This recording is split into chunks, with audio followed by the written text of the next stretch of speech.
Assalamualaikum warahmatullahi wabarakatuh. Alhamdulillah, alhamdulillahilladzi arsala rasulahu bil huda wa dinil haqq liyudhhirahu 'alad dini kullihi wa kafa billahi syahida. Asyhadu an la ilaha illallah wa asyhadu anna Muhammadar Rasulullah.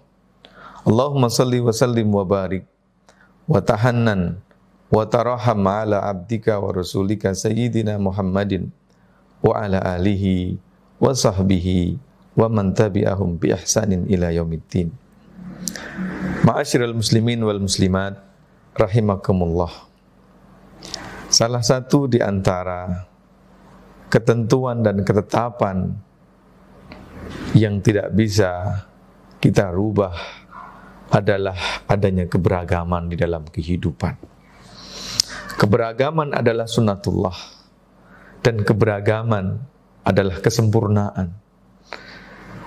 Oleh karena itu, di dalam persoalan agama sendiri pun, dalam persoalan bab-bab fikih kita pun akan mendapati keberagaman pandangan para ulama di dalam satu persoalan.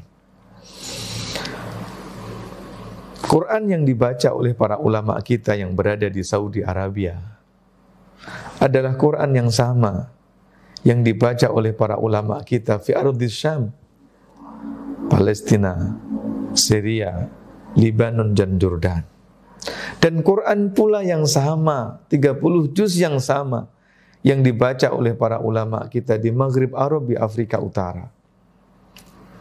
Quran yang sama pula yang datang dari baginda pula yang dibaca oleh para ulama kita di negeri-negeri Asia Tengah.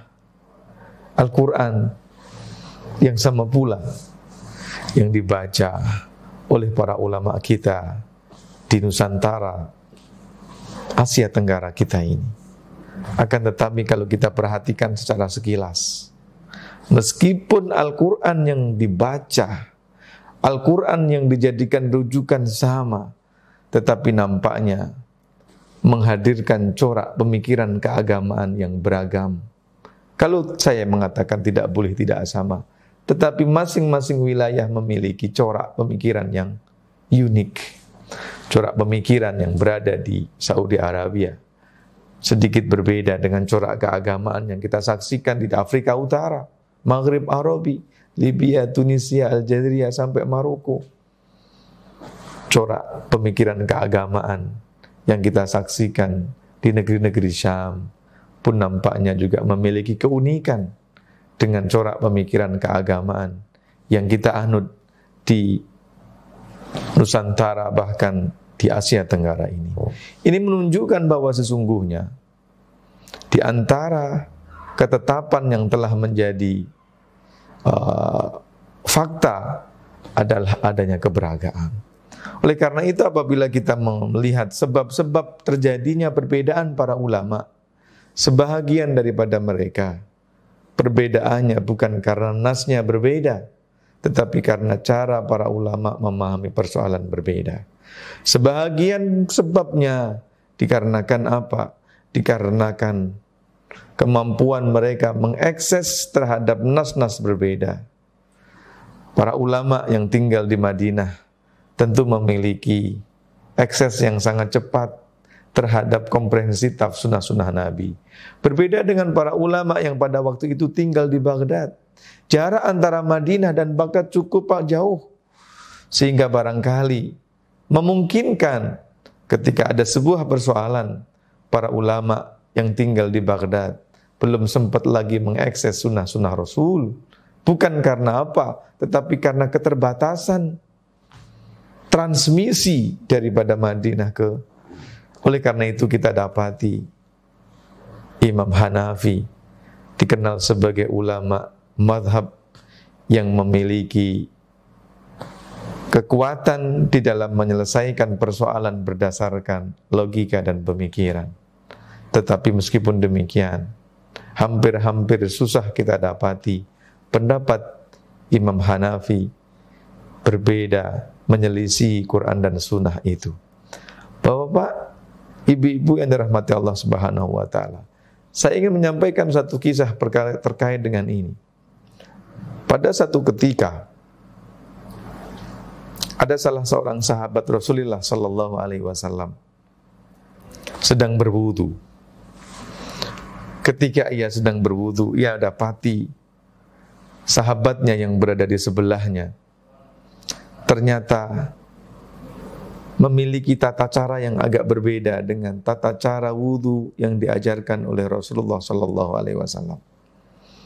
Melihat pemandangan seperti itu, sang sahabat menahan diri, ingin bertanya, khawatir menyinggung, hingga kemudian dia memutuskan untuk menghadap Rasulullah sallallahu alaihi wasallam dan kemudian ingin bertanya. Maka pergilah menghadap kepada Rasulullah dan disampaikan apa yang ia lihat. Mendengar pertanyaan dan aduan dari sahabat tersebut, Rasulullah SAW kemudian mengatakan, kalau demikian, coba kamu tanya kepada dia, kenapa dia begitu? Salah satu di antara adab yang kita dapat pelajari yang pertama, bahwa para sahabat memiliki kemampuan diri untuk menahan dan mengontrol diri, tidak serta-merta memberi hukuman vonis atas suatu aktivitas amalan ibadah yang berbeda dengan yang ia fahami. Tidak sama seperti kita, orang yang berbeda cara tata sholat yang kita lakukan, kita anggap dia tak betul.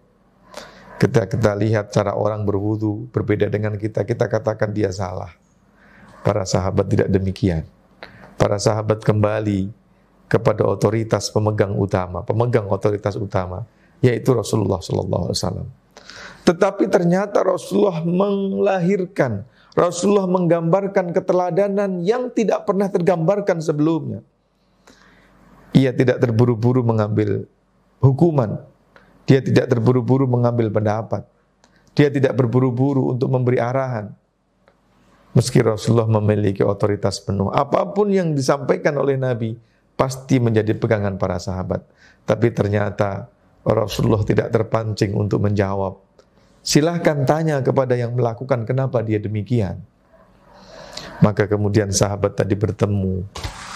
Wahai sahabatku, tempo hari saya sedang wudu. Pada saat berwudu itu saya mendapati engkau wudu. Tapi ternyata wudu yang kau lakukan agak berbeda dengan wudu yang aku lakukan, yang aku dapatkan dari Rasulullah SAW. Mendengar pertanyaan dari sahabat, orang yang wudunya dinilai berbeda tadi mengatakan, dulu saya pernah mendengar suatu ketika Rasulullah SAW bersabda, Inna ummati yuhsyaruna yaumal qiyamati ghurran muhajjalin min atharis wudu. Sesungguhnya umatku nanti pada hari kiamat akan dibangkitkan dalam keadaan putih bercahaya bening dikarenakan bekas wudunya. Faman istata'a minkum ayyutila atharhu falyaf'al. Barang siapa di antara kalian bisa memanjangkan bekas wudunya, maka hendaklah dia buat.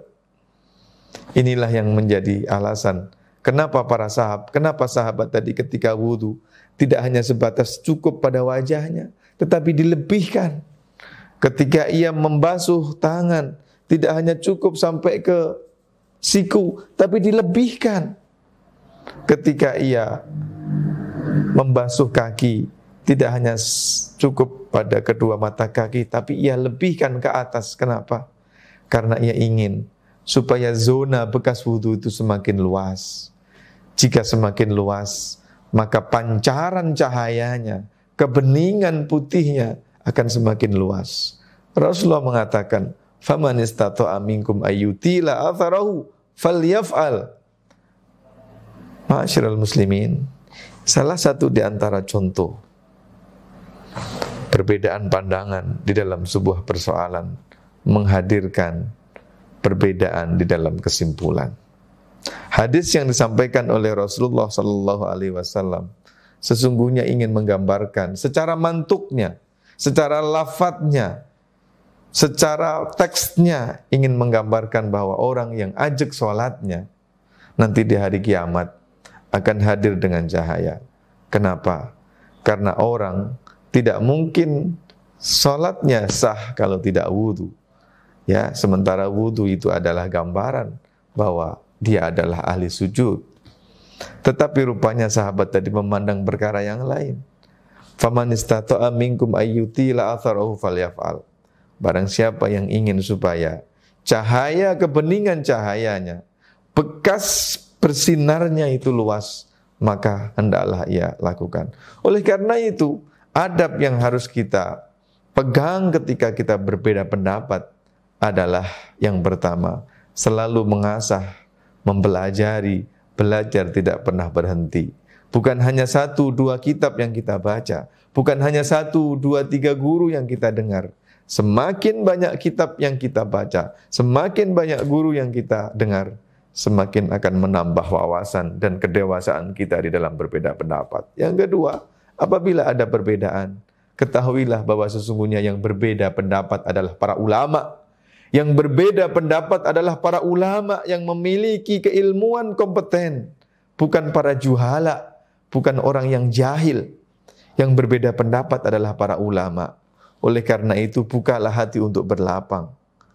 Jika kita memiliki guru, ketahuilah bahwa sesungguhnya sahabat kita pun memiliki guru.